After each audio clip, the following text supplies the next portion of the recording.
tripulantes de nuestra querida, contaminada y única nave espacial. La misma que, desde la última vez que nos vimos por estos medios, ha dado otra vuelta sobre su eje imaginario y, por supuesto, sigue generando acontecimientos en pleno desarrollo. Y hoy, si no estoy parado en el mapa, es que tenemos los acontecimientos en casa. Y esto representa un invitado, y un invitado muy especial. Y esto no es un lugar común. Se trata del doctor José Gregorio Piña, quien tiene un currículum suficientemente extenso como para no poder hacerle justicia aquí, pero de estos puntos importantes destacaré administrador y economista, 45 años de experiencia en las áreas de planificación y finanzas en la banca pública y privada, asesor ad honorem de la Asamblea Nacional Constituyente de 1999, miembro del equipo rector en 2007 de la ley habilitante, corredactor de más de 100 leyes, director ejecutivo del Consejo Superior Financiero, designado nada menos que por el comandante Hugo Chávez, director principal de la Comisión de Enajenación de Bienes. Y hoy, nuestro, con el orgullo que representa tenerlo aquí, para hablar de los temas de palpitante actualidad y algunas raíces, como decían aquellos castizos, aquellos polvos trajeron estos barros, ¿no? También hay cosas positivas, doctor. Bienvenido. Muchas gracias, profesor, por su invitación. Un saludo a la amplia audiencia que sé que tiene este programa, tanto dentro como fuera del país.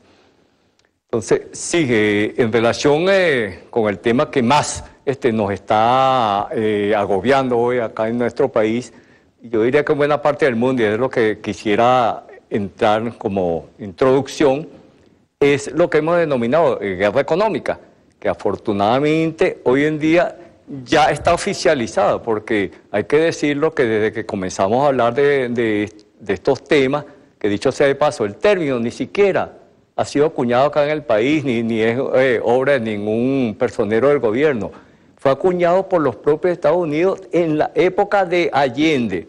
Documentos desclasificados que se han conocido recientemente, ellos mismos lo advierten, dicen, sepan que lo que estamos haciendo contra Chile, el Chile de esa época, en los años 70, ellos lo dicen, es una guerra económica y por lo tanto nos pueden aplicar los mismos estatutos de la ONU que prohíben acciones económicas en contra de los gobiernos. Bueno, eso que era negado hoy está reconocido oficialmente con todas las sanciones que nos están aplicando a todos los habitantes del país.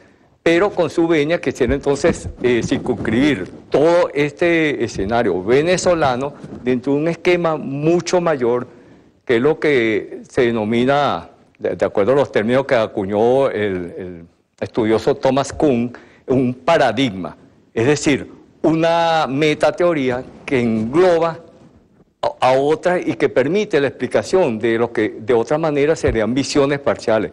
Yo sigo diariamente su programa y veo que usted ha tocado mucho estos elementos. Otros analistas, otros estudiosos también han tocado puntos parciales, pero a mi juicio lo que nos permite entender cómo estas diversas situaciones en distintos países del mundo y aparentemente sin alguna conexión, sí la tienen. ¿Cuál es el hilo conductor de esto? Entonces quisiera un poquito ir al mapa. Con mucho gusto. Para adelante. Que expliquemos un poco los términos. ¿Qué es lo que sucede? Vamos a hacer un poquito de historia con lo que se denomina un imperio. ¿Qué es un imperio? Como es sabido en términos generales, es cuando un reino, un país, todo, busca una dominación de otros países, en la antigüedad eran de otros reinos, y así podemos conocer, entre otros, los más connotados, el imperio babilónico, el imperio romano, el otomano, y luego el inglés, hasta el de nuestros días, que tiene otras connotaciones, como ya lo aclaró en su momento Vladimir Ilich Lenin, en su famosa obra El imperialismo, fase superior del capitalismo, donde ya los efectos de la dominación no son necesariamente por vías militares sin que se descarte las mismas. Este tema de los imperios se circunscribe en una tesis secular que está denominada entre las llamadas las potencias terrestres, aquellas que tienen control de los grandes territorios, que en líneas generales van desde la frontera rusa con el resto de Europa y se circunscribe por todo este arco hasta las costas del Pacífico. Por vía contraria, por lo general, entonces vienen los que se denominan las potencias marítimas, que basan su denominación en lo que el profesor siempre nos indica de la proyección del poder naval a tierra. Entonces, básicamente, en alguna época fueron las repúblicas Estado de Venecia, Florencia, Génova, cuando todavía no existía el Estado italiano, luego Portugal por corto tiempo y España, que hace la proyección sobre el resto del mundo, luego toman el relevo Inglaterra y el instrumento, la extensión de Inglaterra, que vienen siendo los Estados Unidos, porque los Estados Unidos al final es una extensión de Inglaterra que a su vez está dominada por el movimiento sionista mundial. Entonces, este conflicto entre estas naciones marítimas contra las naciones terrestres tiene un epicentro que generalmente cursa precisamente por este arco o media luna caliente que va desde acá arriba, desde Finlandia, Ucrania, Georgia, Turquía y los países del Oriente Medio, Irak, Irán, Siria, hasta Afganistán y Pakistán. Esto en buena medida explica por qué es en estos países donde hay una cantidad de conflictos, pero es que surgen otros que dirán, no, que no están ahí, que son aquellos que también hemos aprendido con el profesor Walter, que cita más de una vez al general, se me escapa ahorita el nombre, ¿de qué país? ¿De qué país? El general estadounidense Wesley Clark, cuando él dice que su país, los Estados Unidos de América, le van a declarar la guerra a 7 países en 5 años, e incluye algunos que están fuera de esta área, que están acá, como es Libia, como es Sudán, Somalia. Ahora, ¿qué tienen en común todos estos países? Que son proveedores de energía o de materia agrícola para la alimentación de China. Porque la tesis que tenemos que ver, que nos explica todo estos conflictos, inclusive el que tenemos actualmente en nuestro país, es que, a mi juicio, la Tercera Guerra Mundial estalló. Estalló en septiembre de 2001, con el famoso incidente inducido de las Torres Gemelas, que fue un motivo para hacer todo esto. Pero el objetivo principal, no niego todas las tesis, como digo, las parciales, pero lo que está sobre esto, el paraguas que nos engloba todo esto, es que la guerra es, como ya lo dije, entre los Estados Unidos de América y China. ¿Qué pasa? Hoy en día los Estados Unidos de América no pueden hacer un ataque militar directo contra China, que está preconizado por los llamados halcones del Pentágono hace más de 30 años, que ellos escribieron que debe hacerse un ataque nuclear preventivo contra China antes que alcanzar el auge que hoy la tiene, que dicho sea de paso, no es nuevo. Poca gente en el mundo sabe que en vida del general Bolívar, Simón Bolívar, hace ya dos siglos, en la década de 1820, China producía más de la 1/4 parte del Producto Interno Bruto del mundo. Llegó a tener el 26% del Producto Interno Bruto del mundo. ¿Qué hicieron los ingleses, los dominantes de esa época?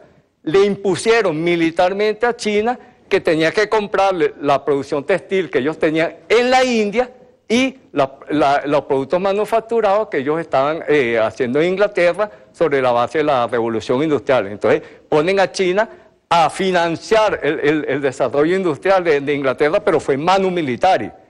Entonces lo constriñeron. Hoy en día, entonces los Estados Unidos no pueden hacer lo mismo. Entonces, ¿qué están haciendo los Estados Unidos de América en esto? Como no lo pueden atacar directamente, toman otra táctica militar, que entonces cortarle los suministros. ¿Suministros de qué?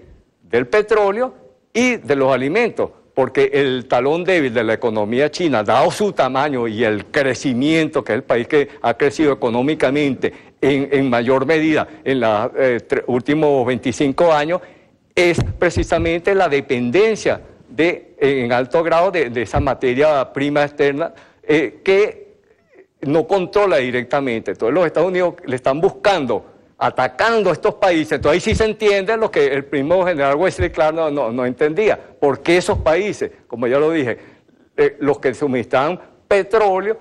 Es sabido, por ejemplo, que en Libia, a raíz de la invasión casi, la destrucción total que hacen de ese país, China perdió más de 100.000 millones de inversiones directas que tenían ahí y tuvieron que sacar también más de 100.000 ciudadanos chinos que tenían, que estaban en asociaciones estratégicas desarrollando el país y bueno, también ellos teniendo, como se dijo, materia prima. Pero entonces igual con estos países de África donde han adquirido los chinos millones de hectáreas para producir alimentos para su creciente población, no solamente en números, sino en la calidad de vida, donde los últimos 20 años han sacado más de 400 millones de personas de la pobreza y lo han llevado a las clases medias.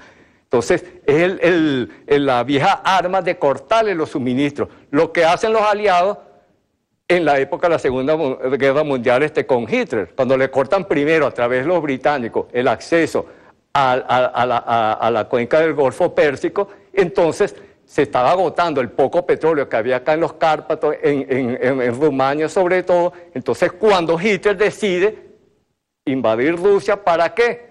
Para apoderarse del petróleo de la cuenca del Cáucaso. Y es donde se decide la Segunda Guerra Mundial, cuando los soviéticos se hacen fuertes en el sitio de Stalingrado, porque Stalingrado, de haber caído en manos de los nazis, era la puerta de entrada a Bakú, donde están los grandes yacimientos hoy rusos, en aquella época de la Unión Soviética. Entonces ahí, al no tener la materia prima, el combustible, comienza la debacle de los nazis y comienza la contraofensiva de los rusos. Entonces eso es lo que están tratando de hacer. Entonces ahí es donde se entiende también cómo nos insertamos nosotros en Venezuela, bien lejos de aquello, pero tiene de común con estos países que estamos en una alianza estratégica cada vez mayores, suministrando, como se sabe, más que todo petróleo en cantidades cada vez mayores, y pueden ser más, en la medida que si los Estados Unidos concretan su amenaza de no comprar petróleo de Venezuela, todo ese petróleo irá a China. Entonces, los Estados Unidos, ahorita no es que ellos necesiten el petróleo en este momento, lo tienen asegurado, no solamente el de ellos, el de México y Canadá, que son incondicionales con ellos, y el de Arabia Saudita. Pero les interesa que no les llegue al adversario con el cual están en guerra. Pero resulta que China, en alianza natural con Rusia, ya lo dijimos, estas son potencias terrestres y son contiguas y ahorita tienen intereses comunes. ¿Qué tienen ellos de defensa en este momento, en esta guerra que está en desarrollo, en pleno desarrollo, como se dice el profesor en el programa? Es que a su vez la economía estadounidense tiene una gran debilidad, que es la financiarización extrema de su economía. ¿Qué quiere decir eso? Que toda esa gran masa del Producto Interno del Estados Unidos no es lo que se denomina en la economía real, es decir, producción de bienes tangibles. Es más que todo especulación financiera. Papeles. Ajá. Basado a su vez en un endeudamiento gigantesco, donde el solo gobierno central de los Estados Unidos debe ya hoy la bicoca de 20 millones de dólares sin posibilidad de pagarlo, y que se lo financia en moneda sin respaldo el sistema de la banca central, que allá se denomina el sistema de la Reserva Federal, en manos privadas del sionismo internacional. Y a su vez, toda la empresa y los otros privados, a su vez, tienen un endeudamiento también mayor y creciente. Eso no se puede sostener. Entonces, la debilidad de ellos es eso, es la parte de la finanza. ¿Cuál es el arma, el contraataque que pueden esgrimir y que yo creo que es lo que van a hacer, y creo que es necesario que lo hagan? Es que estos países le den, como yo digo, una patada a la mesa desde el tablero financiero internacional. Ya ni siquiera se trata de que usen otras monedas, no, va más allá. Ellos pueden tumbar todo el tablero financiero. ¿Cómo? Exigiéndole a los Estados Unidos el pago de la deuda de la cual ellos son dueños. Como Estados Unidos no la podría honrar, se cae todo el mercado, que está basado en los papeles del Tesoro de los Estados Unidos. Eso tendría consecuencias económicas mundiales para todos. Esta acción de hoy en día sería, como le digo, una acción que afectaría a todos, pero con la gran diferencia de que hoy en día la producción prioritaria de bienes está concentrada en China, la India, Rusia e Irán. Estas que dije que son las potencias terrestres. La India necesariamente se va a tener que alinear, como lo está haciendo cada vez más, inclusive a través de los BRICS y otros, y toda esta iniciativa que están denominando de la faja y el camino, que están rememorando lo que era antiguamente la ruta de la seda, que iba hasta las puertas de Turquía, es en función de eso, porque en esta caída, esto es lo que se denomina el downsizing de la economía, que se tendría que achicar necesariamente al quitarle todo esto. Repita el término, por favor. Se denomina el downsizing, o sea, el empequeñecimiento, el achicamiento. El reduccionismo. Sí, sí, porque sería retrotraernos un poco en términos económicos a la época de 1850, que fue cuando la City, financiera de Inglaterra. Bueno, aclaremos que la City, en términos británicos, es todo el emporio bancario que caracterizó al imperio británico, ¿no? Cuando dicen la City, ya sabemos de qué hablamos. Cuya sucursal operativa ahora es Wall Street, pero Wall Street, como dije, es subsidiaria de la City londinense, que siguen controlando, porque es poco sabido también que hicieron un estudio donde más de 47 millones de empresas grandes y medianas de todo el mundo, de todos los países, al final están por controles accionarios con 147 grupos financieros. 47 millones de empresas de diferente calibre y calado en manos de 147 grupos empresariales del mundo. No, grupos empresariales. Pero esos grupos empresariales están controlados por 46 grupos financieros, que a su vez son controlados por 8 grandes consorcios, que son los que dominan en realidad todas las finanzas mundiales. Según eso, la pesadilla de un gobierno mundial que actúa tras corrales, para decirlo en criollo coloquial, que sí domina la economía mundial. Sí, y la aspiración de ello es imponer militarmente el control. Lo que le hicieron a la China de hace 2 siglos, hacérselo a todo el mundo.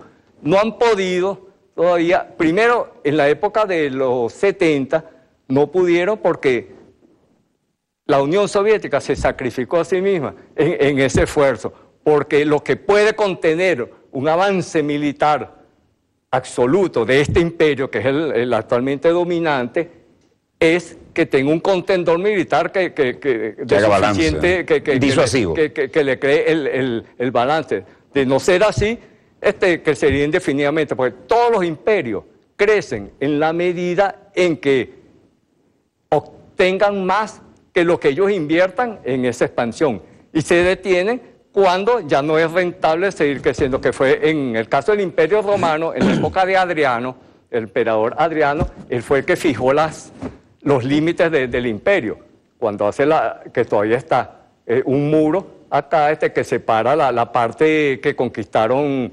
los romanos en Inglaterra, la Britania, y crean un muro contra los pictos acá de Escocia. Por acá crean también los muros. El muro del inefable Trump con México no es novedad. Tiene antecedentes históricos. Tiene estos antecedentes, que limitar el imperio. Con la diferencia que los Estados Unidos no quieren. Ellos sí hablan del gobierno mundial. Sí. Los romanos niegan. Adriano cobró conciencia que no podían logísticamente y financieramente seguir expandiendo el imperio. Entonces, cuando congela las fronteras acá, en las fronteras del Rin con los hermanos, acá lo que se llama la Dalmacia, la actual Rumania, con las tribus de los hunos del norte, y en Siria con el resto del mundo. Alejandro en su momento también, él avanzaba por tierra, pero esta era una potencia, la Liga del Peloponeso era marítima, él llevaba todos los suministros por barco, y dejó de conquistar y dejó de avanzar cuando sus generales le hicieron ver que logísticamente no podía seguir manteniendo ese ejército más allá. Entonces congeló en su momento siglo III a.C., la frontera de lo que se llamó las conquistas de Alejandro. Entonces, así sucesivamente. Pero Estados Unidos aspira a ese gobierno mundial con la tecnología militar. Ellos quieren controlar aquello inclusive que quieren revivir de la guerra de las galaxias, tener los controles con los misiles y los satélites, inclusive el control, que el seguimiento a las personas que pueden inclusive matarlos así directamente. Cuando ellos puedan dominar sin que se puedan recibir una contraparte letal, ellos, que es la vieja aspiración, que eso también es una teoría secular. Bueno, Linus Pauling, sí, la paz por el terror. Sí, es decir, sí, no voy a esa guerra porque te puedo destruir, pero tú también me puedes destruir a mí. Ese es el equilibrio, según Linus Pauling, la paz por el terror. Pero ellos aspiran no que haya equilibrio, sino que ellos tengan supremacía tal que ellos puedan dar el golpe sin que haya el contragolpe. La vieja teoría entonces de la espada y el escudo. Bueno, entonces, ahora están sí, hablando de poder parar los misiles con cabezas nucleares en pleno espacio, lo cual no es garantía tampoco de que no nos vamos a contaminar. Así es, pero ellos siempre están en eso, en esa aspiración que decía que en su momento la Unión Soviética se sacrificó porque tuvo que contener ese afán militarista de los Estados Unidos, bueno, a grandes costos. Y sin embargo, está comprobado cómo el nivel de vida de la Unión Soviética mejoró grandemente todos esos años y la producción y todo, pero tenía una gran desventaja, que la Unión Soviética no estaba extrayendo del resto de los países las grandes masas de dinero que sí obtienen los Estados Unidos. Los Estados Unidos y la Europa actualmente cada año extraen del resto de los países del mundo 2 millones de dólares, o sea, 2 billones cada año. Españoles cada año. Entonces, hoy en día,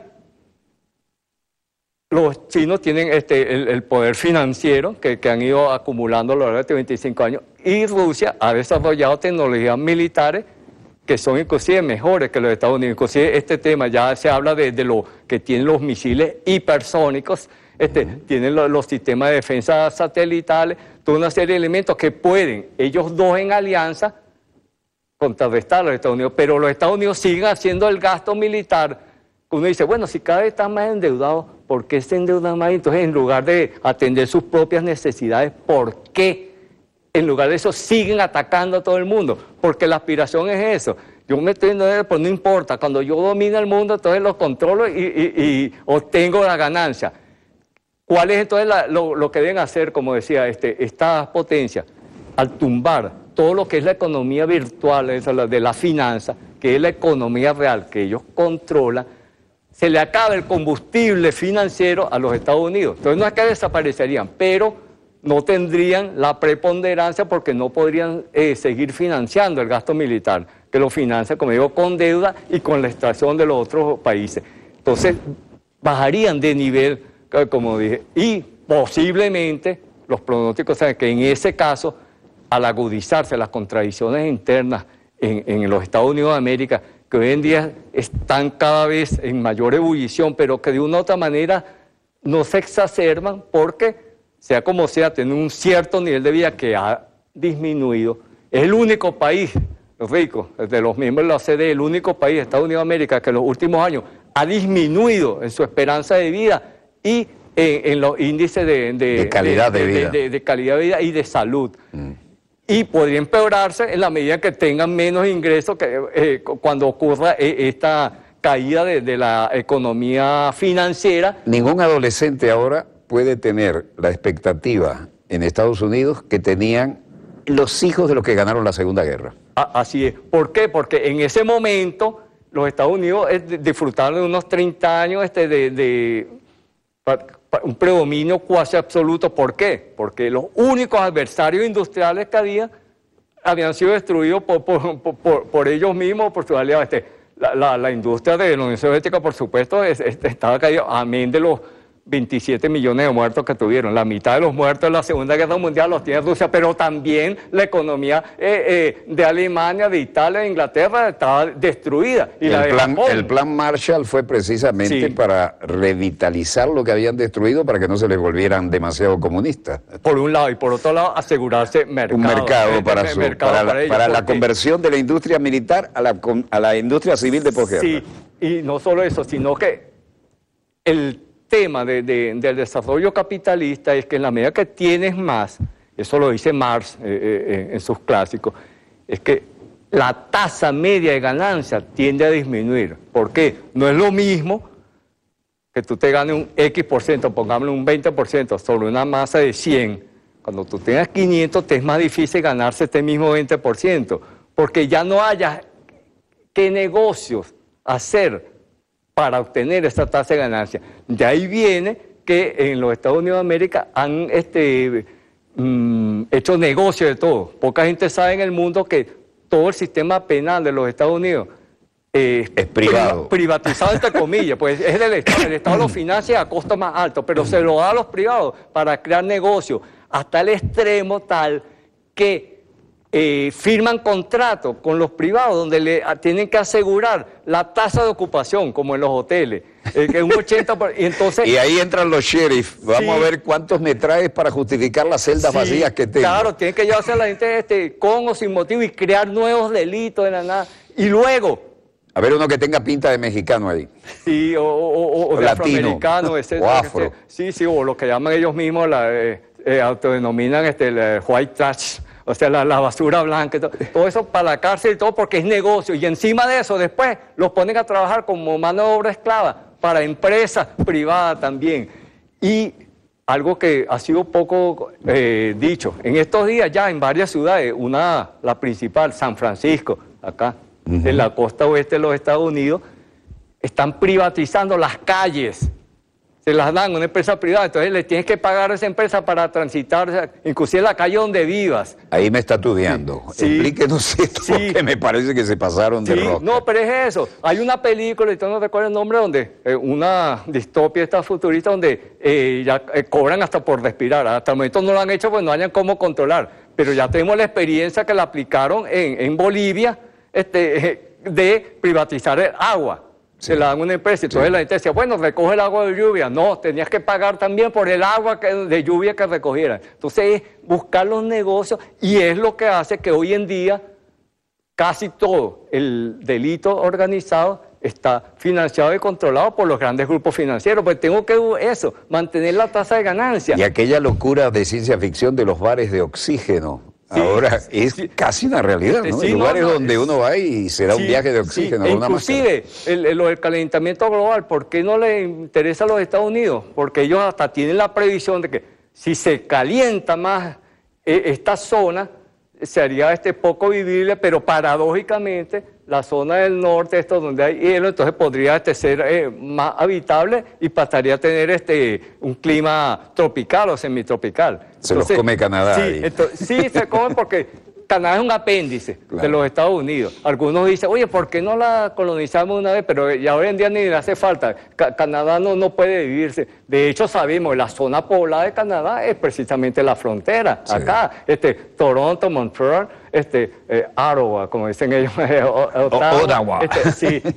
Vancouver. Esto acá es puro hielo, donde llegan temperaturas en el invierno de 40, 50 grados bajo cero. Obviamente, aquí ahí no la gente nada. Que estamos acostumbrados a esta maravilla, no podemos entender que uno venga de una hermosa cena con su querida esposa y una noche inolvidable y de repente a la mañana siguiente, ¿y dónde está el carro?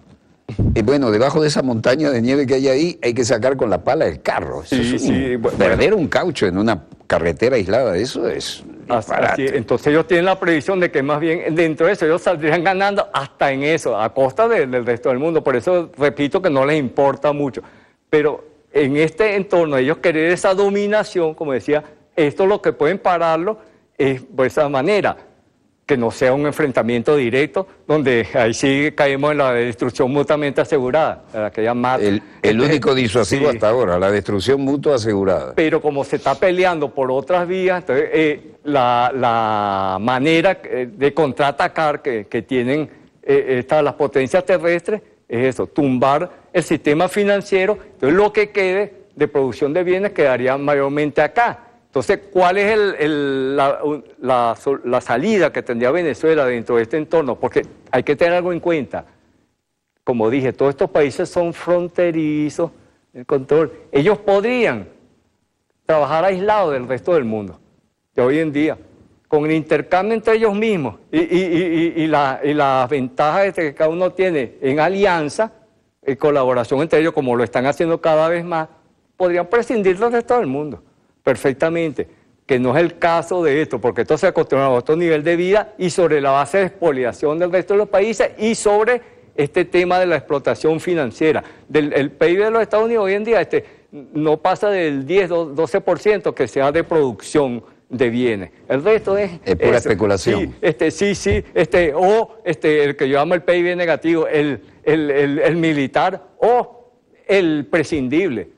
Porque más allá de que los elementos que llaman de la cultura y todo, que si la música, la industria hollywoodense y todo eso entra en el PIB, pero se puede vivir sin eso. Pero no se puede vivir sin los alimentos, sin la comida, el vestido, el calzado, los elementos básicos. Y esos son los que dije que la gran producción está acá, inclusive hasta de la parte electrónica.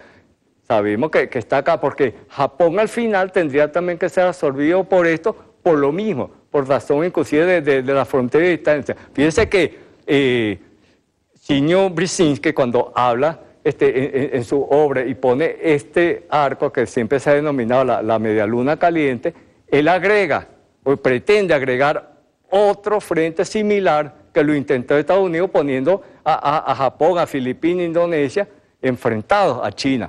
Pero esto no lo lograron, porque al final, esto dice, no, porque voy a estar peleando yo sí, y de todos modos este es mi aliado comercial natural. Pueden tener hasta ideologías distintas, pero no les conviene estar peleando con ellos. Entonces, esto no se ha concretado. Gran pragmatismo. Sí, así, entonces, pero acá, entonces, sí tienen todos estos frentes de guerra, y hay un concepto que también lo acuña otro general estadounidense, McChrystal, en el año 2006, que él entonces se puso a pensar, pero ¿cómo incluye a Venezuela en esto que son las zonas de fricción, o sea, como las fallas tectónicas tradicionales que ya vimos que tienen siglos? Entonces, crea un concepto que llama el arco de inestabilidad, the arc of instability, que lo hace de esta manera. Vamos a tratar de trazarlo así. Hace como una especie también de media luna, pero que abarca esta zona.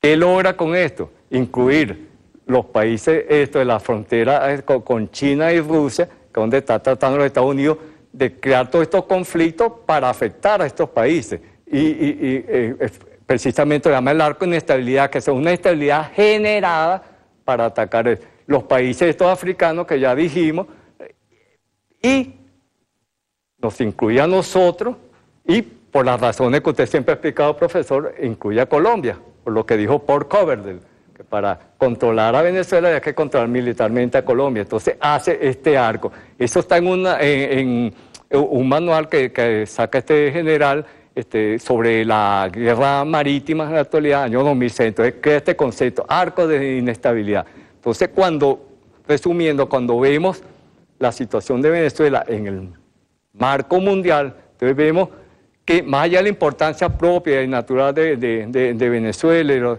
y todo el tema político y todo, esto es como todas las guerras, son guerras económicas donde los actores principales son que están peleando esa guerra como han sido las guerras después de la Segunda Guerra Mundial, en escenarios alternativos para no enfrentarse directamente.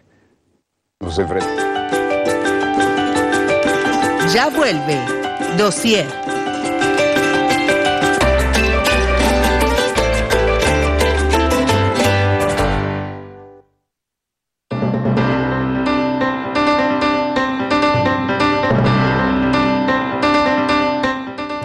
Buenas noches, bienvenidos al presente avance informativo en directo. La Delegación Presidencial para el Diálogo de Paz en República Dominicana sostuvo hace pocos minutos una reunión con el exmandatario del país caribeño.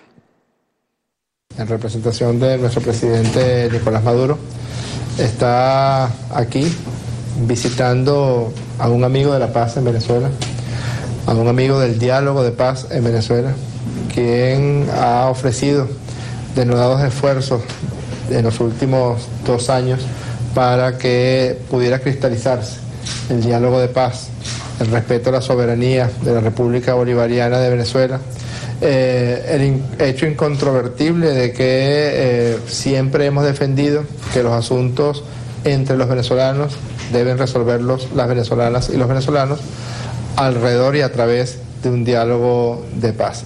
Un diálogo de paz que, por supuesto, ha sido acompañado por amigos de Venezuela, por hermanos de Venezuela, de la gran patria latinoamericana, por amantes de la paz, y el presidente Leonel Fernández es eso, un hombre amante de la paz, un hermano de la patria grande americana y un hermano del pueblo de Venezuela. Bueno, yo quisiera agradecer las gentiles y amables palabras de mi querido amigo Jorge Rodríguez, alcalde de Caracas y destacado dirigente del Partido Socialista Unificado de Venezuela, así como agradecer la presencia de ustedes aquí, miembros de esta delegación que ha venido a esta fase del diálogo en la República Dominicana. Me enaltece su presencia en estos momentos y, por supuesto, reitera mi compromiso también con la paz en la República Bolivariana de Venezuela, una paz que es lo único que va a permitir el sosiego en la familia venezolana, la tranquilidad que merece y el hecho de poder encontrar una solución pacífica y democrática, ¿no?, a los conflictos que el país ha vivido en los últimos años. De manera que estamos confiados que aquí en Santo Domingo, aquí el lugar que el expresidente Manuel Zelaya en algún momento llamó capital de la paz, con los auspicios del gobierno de la República Dominicana, presidido por el presidente Danilo Medina, pues efectivamente podamos, ¿no?, encontrar esa paz anhelada por la cual tanto se ha luchado, tanto sacrificio ha habido en Venezuela. De manera que enhorabuena su presencia aquí y esperamos que en los futuros encuentros se pueda avanzar hasta lograr finiquitar este proceso que traiga al pueblo de Venezuela todo el sosiego anhelado. Así que muchas gracias a ustedes. Gracias a usted, presidente. Como lo dijo el alcalde, usted es un amigo y hermano no solamente de Venezuela, sino de la patria grande, de todos los pueblos de América Latina y el Caribe. Así que, como dijimos, apenas llegamos a República Dominicana, nos sentimos en familia. Y con usted, bueno, siempre las anécdotas de la amistad con el comandante Hugo Chávez y la historia que está marcada entre nuestros pueblos. Y queremos nuevamente ratificar nuestro agradecimiento por el apoyo de República Dominicana, el suyo, el del gobierno del presidente Medina, quien realmente ha tenido un compromiso con el diálogo de paz. Y bueno, vinimos acá a dar las gracias en nombre del presidente Maduro y del pueblo de Venezuela. Muchas gracias. Muchas gracias. Muy bien. Una foto para...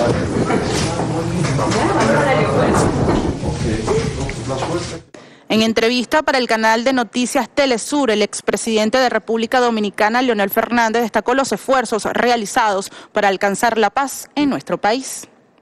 Bueno, nos sentimos profundamente regocijados de que se pueda avanzar en este diálogo que empezó en esta fase aquí en República Dominicana. Ya habíamos tenido antes, ¿no?, encuentros aquí, sobre todo en el área de Capcana, y ahora vuelve el diálogo a República Dominicana. Creo que es motivo de satisfacción para nosotros. Y sobre todo el que se pueda avanzar en esos temas que eran tan controversiales siempre, para encontrar el punto de equilibrio, el punto en común y hacer factible el diálogo entre el gobierno y la oposición. Yo pienso que en la medida en que se ha ido despejando el horizonte y el panorama, surge mayor confianza entre los actores participantes. Y esa confianza es lo que puede hacer posible que efectivamente se suscriba el acuerdo y que ese acuerdo pueda ejecutarse y pueda verificarse por las partes y por los testigos que se puedan invocar como resultado de este diálogo que se está llevando a cabo. De manera que nos sentimos esperanzados de que efectivamente pueda haber a través del diálogo, a través del entendimiento y la razón, una solución pacífica y democrática a la situación de Venezuela, y que eso sea para satisfacción y que sea para regocijo también del pueblo de Venezuela. ¿Cuál fue el punto que destrabó quizás la traba? Bueno, yo pienso que eso es mejor que puedan decirlo los propios actuantes, ¿no? Los propios actores de este drama. En realidad, los expresidentes hemos estado como acompañantes y somos muy prudentes y muy cautelosos en nuestras declaraciones sobre ese particular, porque no nos toca el rol protagónico en esto. El rol protagónico es de las partes en conflicto. Pero, insisto, para nosotros es de gran satisfacción de que efectivamente a través de la razón, ¿no?, a través del sentido común, a través del compromiso con la paz en Venezuela, este diálogo pueda avanzar. Muchos apostaban que esto no avanzaba, incluso eran criticados, si se quiere, los mediadores, porque decían no hay un resultado, pero estamos viendo el resultado. ¿Cuál fue la fórmula? ¿Paciencia? ¿Qué? Mire, todo conflicto requiere perseverancia, requiere también la convicción de que se pueda alcanzar la paz. Muchas veces, como ha ocurrido en Colombia, tomó 50 años. 50 años de conflicto permanente, de sangre, ¿no?, de zozobra en la sociedad. 50 años después descubrieron que la única forma posible era a través del diálogo. Bueno, el rol nuestro como acompañantes ha sido tratar de hacer entender que es preferible prevenir el conflicto que negociar después del conflicto. Y pienso que la sensatez y la razón está llegando para que eso efectivamente pueda realizarse. Expresidente, finalmente, ¿en qué punto se encuentra para usted este diálogo? Yo pienso que se encuentra en un punto de avance el hecho de que las partes hayan venido y estén negociando y estén conversando. Eso yo pienso que es una señal de avance, es una señal de progreso, de que se pueden concertar los puntos que siempre han estado en la agenda, ¿no? Los puntos claves que desde el primer momento han estado en la agenda. Se ha llegado a un momento de madurez, ¿no?, como resultado de las dificultades que ha habido en estos últimos 2 años. Y pienso que con puntos de agenda, ¿no?, que se habían concertado de hace tiempo, que tiene que ver, entre otros, con el calendario electoral, por ejemplo, es un punto, con la situación de las personas privadas de libertad, con la agenda económico-social y con la convivencia institucional entre el Poder Ejecutivo, la Asamblea Nacional y ahora, por supuesto, la Asamblea Nacional Constituyente. En la medida en que pueda haber una interacción, un intercambio entre las instituciones de respeto mutuo en un marco democrático y constitucional, pues pienso que efectivamente se puede avanzar. De esta manera finalizamos el presente avance informativo en directo. Por lo pronto continúe nuestra programación. Feliz noche.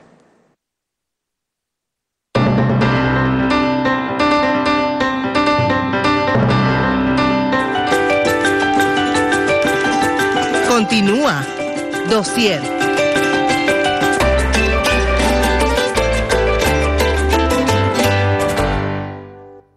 Nos enfrentamos, pero que los restos queden en otra área, no en la nuestra, ¿no? Así, y entonces en ese caso, Estados Unidos buscando cortarle los suministros a China, entonces China y Rusia entonces van a buscar cortarle el combustible financiero. Bueno, esto es interesantísimo, cruelmente realista, pero ¿qué nos lleva a pensar que esto no se pueda salir de control en cualquier momento y tengamos un episodio de esos que a la hora de mostrar fuerza se salga de control? Es difícil que hoy en día... Sería un suicidio en todo caso. Imposible no es, pero el término que al final, lo bueno de lo malo es que como son cálculos financieros, económicos, entonces económicamente hoy en día ellos saben que ya un enfrentamiento directo que tendría que ser necesariamente con armas nucleares, es antieconómico. Es antieconómico, entonces, entre otras cosas, pues, sea como sea, ya ellos cobraron conciencia que no la tenían en la época de los 50, cuando hacían las pruebas de las bombas a cielo abierto en Nevada y en Nuevo México, 2 estados de los Estados Unidos de América. Y 3 días después había lluvia radioactiva en el lejano oriente. Así es, entonces ya eso se van a cuidar de que no ocurra, porque ellos, como dije, ellos quieren preservar su mercado, pero mercados cautivos en el estricto sentido de la palabra, que estén dominados así como tenían los romanos entiéndase, con la tecnología de la época tenían dominado a los sirios, los palestinos y todo, que era simplemente tú produces, para mí los tributos se los pedían en productos, entonces lo que ellos le pedían, si se quiere, era hasta menos dañinos que el imperio estadounidense, pues los romanos lo que pedían era que respetara la autoridad máxima del emperador y que pagara los tributos. Del resto, ellos respetaban la religión y la cultura, más bien ellos absorbían las costumbres de los países y no lo combatían. Entonces lo que pedían es eso, dame los tributos. Entonces el centro hegemónico de la Italia, Roma y sus alrededores, vivían de lo que extraían. Entonces esa plusvalía, ese nivel de vida era a costa de todo el resto del imperio. Entonces lo que aspiran los Estados Unidos, porque ¿de qué te sirve a ti ser rico y que nadie se entere? Que cómo lo disfrutas. Tú tienes que tener entonces el punto de comparación. Entonces necesitas mantener un mercado para lo que produce, pero a su vez mantenerlo controlado y tú tener tu estándar de vida superior. Hay algunos que han planteado hasta de una u otra manera buscar despoblar a África, porque dice que eso ya no tienen salvación esos países, entonces aprovecharlo simplemente como... Eso es monstruoso, despoblar a África porque no son viables. Sí. ¿Cómo es eso? Bueno... ¿De dónde viene esa teoría, esa estrategia, esa insinuación, algo más que insinuación? Sí, no, esos son papeles que escriben estos halcones del Pentágono, donde han hablado inclusive de la famosa bomba de neutrones.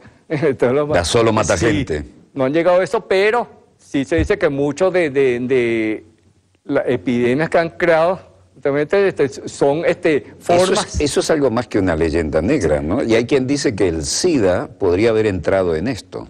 Sí, es una de las formas, al igual que otras que son seculares, pero que buscan más bien que se expandan con la medida que eso, tratar de hacer, y ya parte de lo que, y en eso ha contribuido el mismo calentamiento global. Entonces, básicamente la parte central de África está llegando a esas condiciones de poca viabilidad para ser habitado.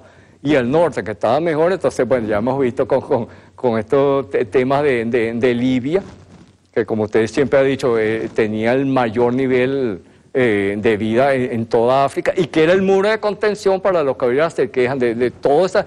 ¿Por qué han tenido ahora esa oleada de emigrantes hacia Europa? Por razones estrictamente de sobrevivencia física. Porque ellos desestabilizaron y destruyeron a Irak, a Libia, y casi que destruyen a Siria. Tan es así que ahorita que más o menos está sobreponiéndose Siria, con la ayuda obviamente de Rusia, ante todos estos movimientos terroristas, entre comillas, que son creados y financiados por los mismos Estados Unidos de América, entonces viene el ataque israelí porque tienen que seguir la presión sobre Siria. Entonces, si ellos no hubieran hecho eso en estos países, no tendrían la oleada, porque estos países eran muros de contención por su propio nivel de vida y más bien absorbían toda esta población de africana que iba hacia el norte y llegaba a Libia, donde conseguían ayuda y buen nivel.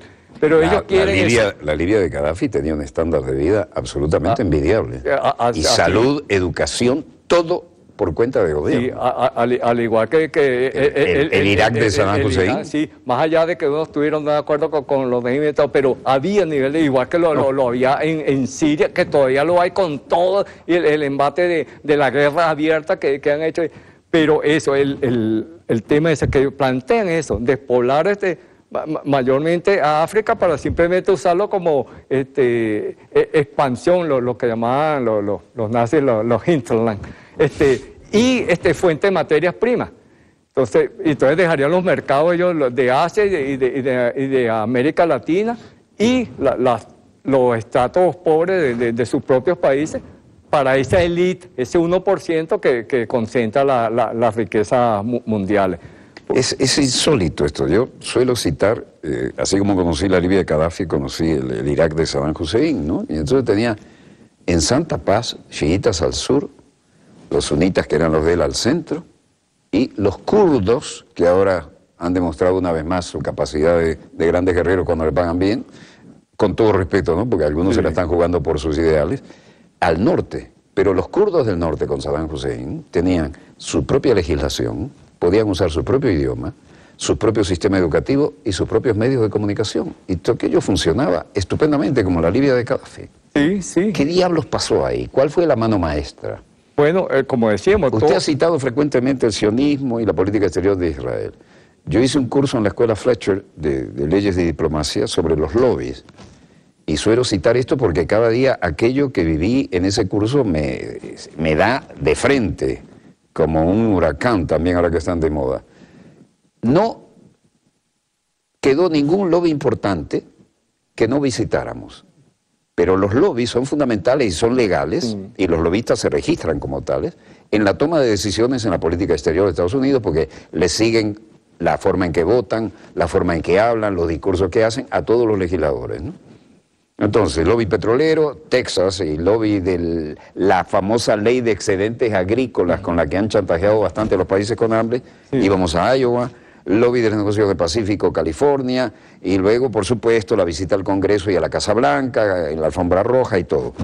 Pero nunca apareció en ese curso el lobby pro-israelí y el lobby del aparato tecnológico militar industrial.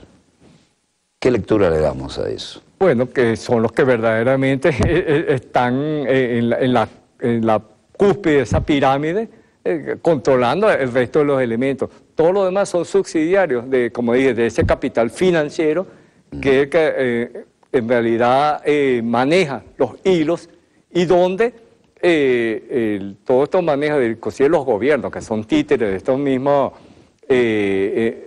poderes en la sombra de los Estados Unidos, lo que buscan es eso, preservar esos intereses de las finanzas mundiales, que tienen, como dije, que preservarse, mantener sus tasas de ganancia y por ende tienen que asegurarse los mercados. Y para que haya mercados tiene que haber poblaciones, pero tienen que ser poblaciones que controladas, donde yo les pueda, como hacían en otras épocas, en la época de las colonias abiertas, que imponerle.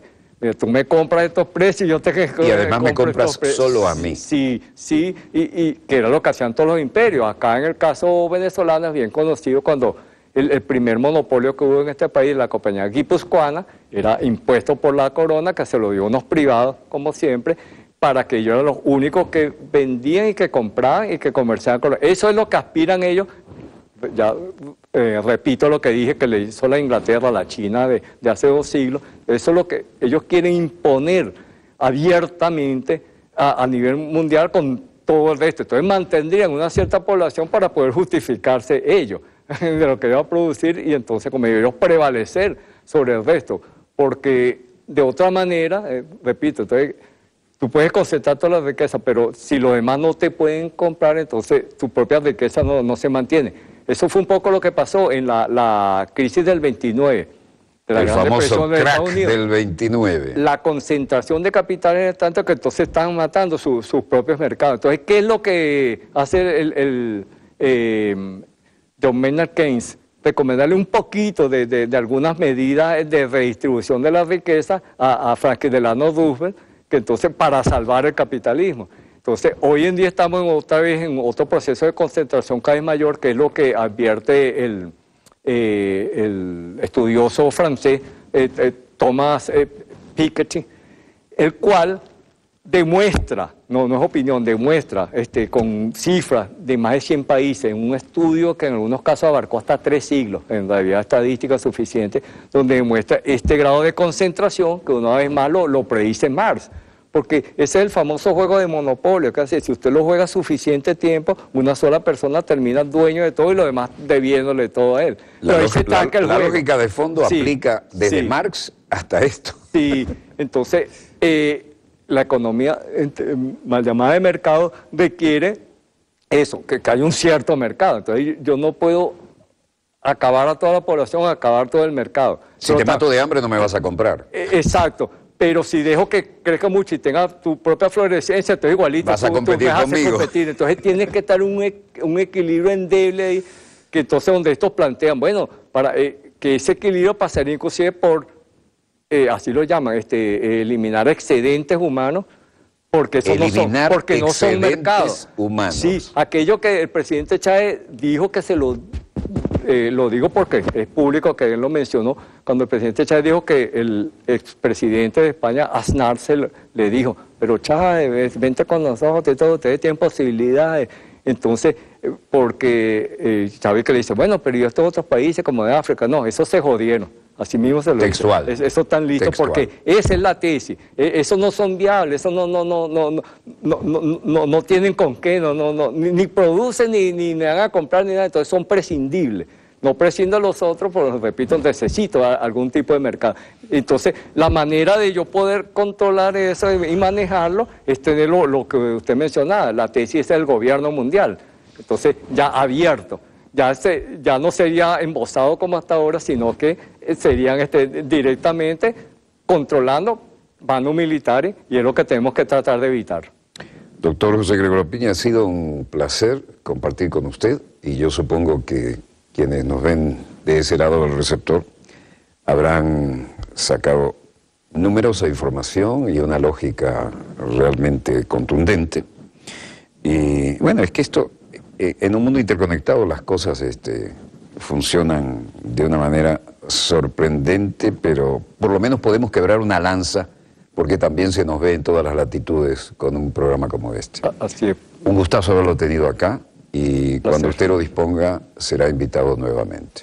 Muchísimas gracias. A usted. Donde quiera que se encuentren de ese lado del receptor, muchas gracias por permitirnos estar allí con ustedes. Desde el estudio 3 de Venezolana de Televisión, el canal pionero de la televisión venezolana, porque se dio de aquel TVN5 en el que comenzamos con satélite directo, sala de redacción, allá por la década del 70, termina aquí este dossier. Les habló Walter Martínez, productor y conductor del mismo. Disponga usted de las cámaras, señor director.